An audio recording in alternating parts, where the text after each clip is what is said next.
बेहद की परम महाशक्ति है,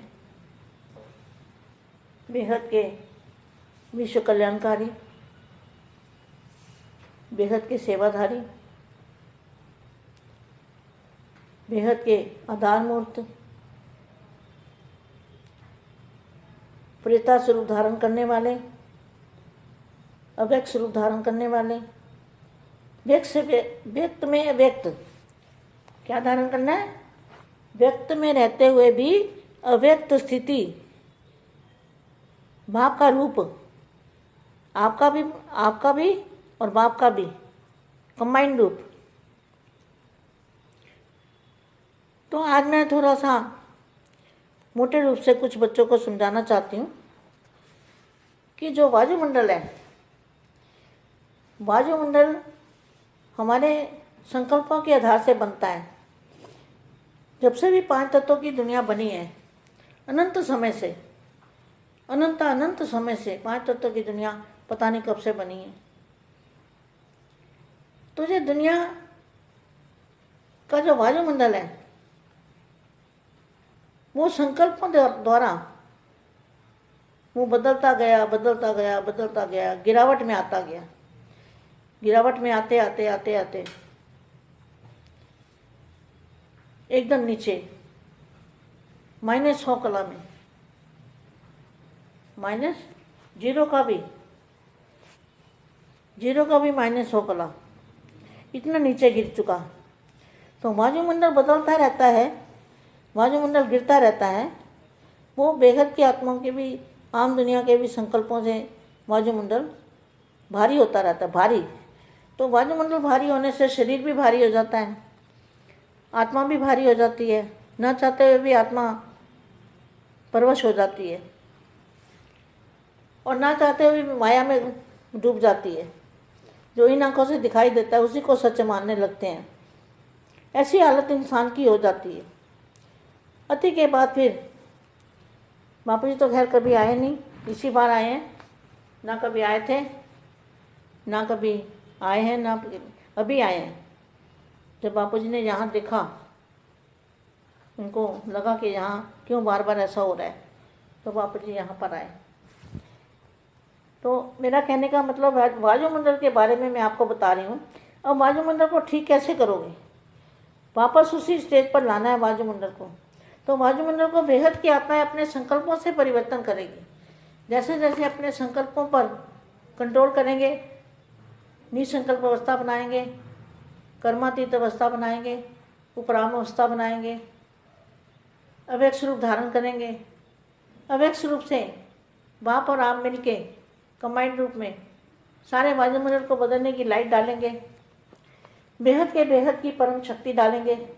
तो वायुमंडल को बदलने के लिए बेहद की आत्माओं को कुछ पुरुषार्थ करना है और मेहनत करनी है। ये बहुत बड़ा पुण्य का काम है।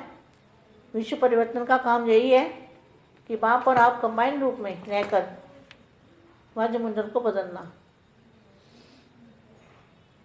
वायुमंडल जरूर बदलेगा।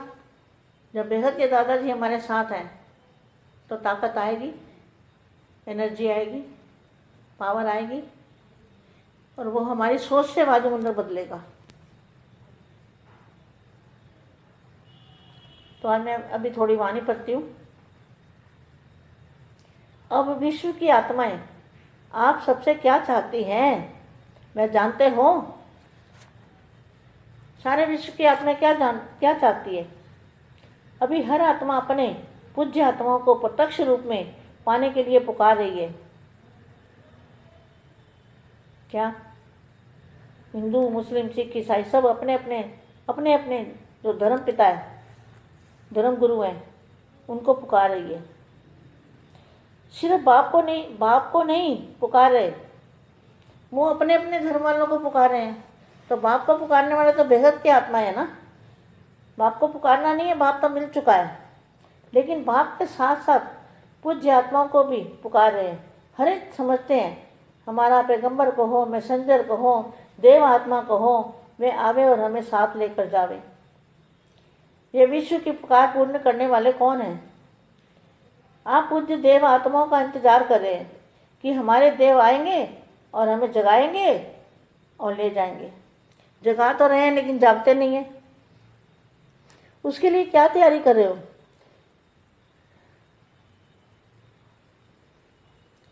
देव कब प्रत्यक्ष होंगे?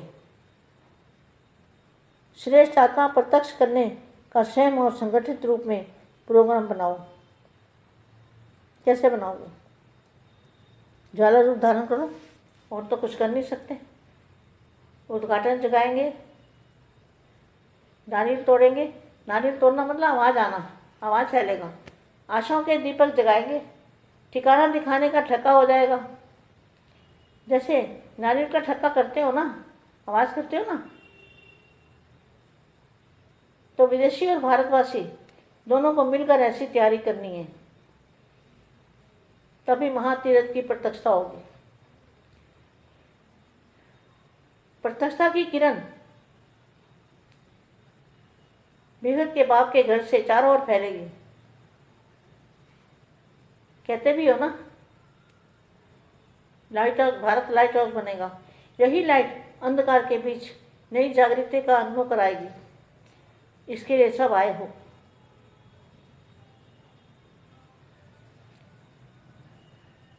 सबको सहयोग देना चाहिए। किले की एक ईंट भी कमजोर होती है तो किला हिल सकता है। छोटे बड़े ब्राह्मण परिवार की सभी मजबूत ईंटें होनी चाहिए। ऐसे सदा दृढ़ संकल्प करने वाले, सफलता के जन्म सिद्ध अधिकार को साकार में लाने वाले, सदा अपने श्रेष्ठ भाग्य को स्मृति में रखते हुए समर्थ रहने वाले, स्वयं को विशेषता को सदा कार्य में लगाने वाले, सदा हर कार्य में बाप का कार्य सो मेरा कार्य ऐसा अनुभव करने वाले, सर्व कार्य में ऐसे बेहद की स्थिति में स्थित रहने वाले, विशाल बुद्धि बच्चों को याद प्यारो नमस्ते। बेहद की सेवाधारी माँ का सेवाधारी बच्चों को याद प्यारो नमस्ते।